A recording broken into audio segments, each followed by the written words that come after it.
It is only because of forgetfulness of truth that the confusion arises that the unreal is real. The forgetfulness of truth.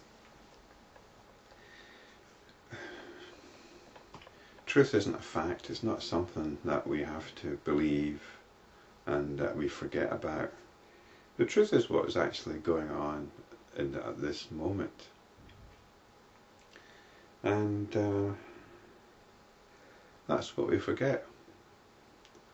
We forget our intrinsic nature, and we get caught up with things. We get caught up with diversions. We're constantly being diverted from ourselves. And this is the forgetfulness of truth. And in that arises confusion between the unreal and the real. We take the unreal as real. And what's the unreal? The unreal is our beliefs. It's our beliefs about the world and about how we operate within that world. Beliefs about ourselves, beliefs about the world, and beliefs about our relationships with that world. We take our beliefs as reality. And belief is always one step away from yourself. I think people who strongly identify with their beliefs are people who for some reason or another find it actually quite hard just to be themselves. So they have to have a belief to identify with. Yeah, there's probably quite a lot that could be said about that, but let's press on.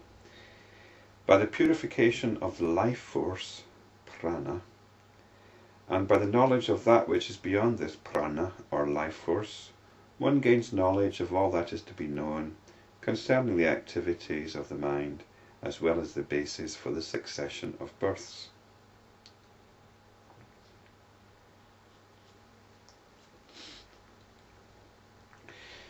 So,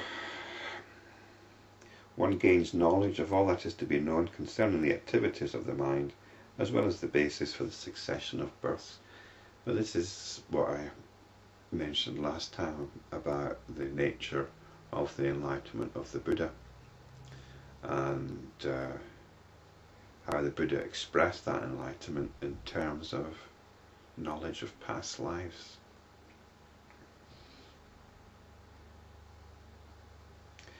But where it's the basis for that knowledge, which is what constitutes enlightenment, and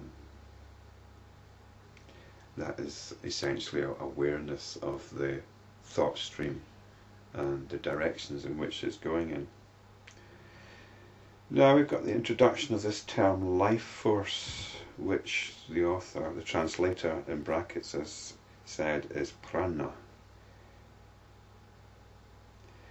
And this is one of these elements in the Yoga Vasistha we've got to be careful about.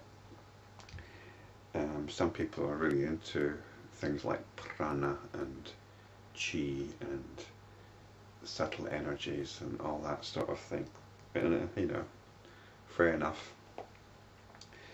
And the Yoga Vasistha gets a bit hijacked by practices of pranayama and Kundalini yoga at some point.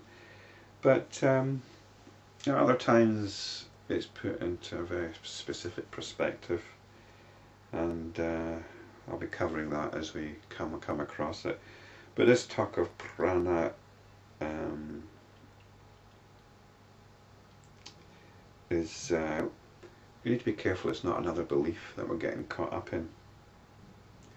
And prana and pranayama is, they're yogic exercises to do with controlling the breath.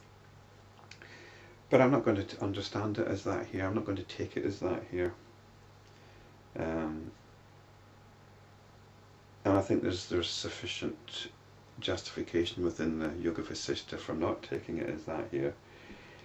It talks about the purification of the life force. and by the knowledge of that which is beyond this prana or life force. So, what's life force? And what's the knowledge of what is behind it? Life force, I'm going to suggest here, is what drives our attention, what diverts it from being here, what diverts it from one thing to another, what leads it to self-forgetfulness, what leads the attention to self-forgetfulness. That's what I'm going to understand here by prana. And it's that life force, it's that attention which is driven into losing ourselves in daily activities, in television, and in fantasies and all the rest of it. And what's beyond that is the awareness. It's when the attention is actually resting in itself, and there's peace and harmony. Now, I think the next paragraph will back me up to some extent on that. The self of all living beings passes through three states: waking, dreaming, and deep sleep. Now, we get this quite a lot. These are the states of consciousness which we covered before in section 3, chapter 63. And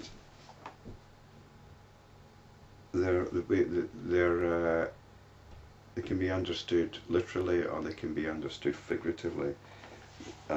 Waking is the world appearance, dreaming is the sense of self, so we've got the sense of a world, the sense of a self, that's dreaming, and deep sleep is the thought stream. So we've been told that before. We're told now, I'll read on, they have nothing to do with the body. Even this is based on the assumption of the existence of living beings in the one self, which is not the truth. The wise man goes beyond the deep sleep state, which is pure consciousness, returns to the source, but the fool who does not is caught up in the life cycle. So the wise man goes beyond the deep sleep. When you've gone beyond deep sleep, you've gone beyond the thought stream. And this is pure consciousness, this is the source. But the fool who does not is caught up in the life cycle, so this is your choice, to get caught up, to be diverted from your essential nature. In the life cycle, the ups and downs of the life cycle. Since the consciousness is infinite, one is led from one life cycle to another, even beyond the world cycle. Such creations are endless, one appearing within another, like the barks of a plantain stem or an onion. Of course, it is unwise to compare Brahman, the Absolute, with anything. One should inquire into that which is truly the uncaused cause of all substances, which is yet beyond all such causation.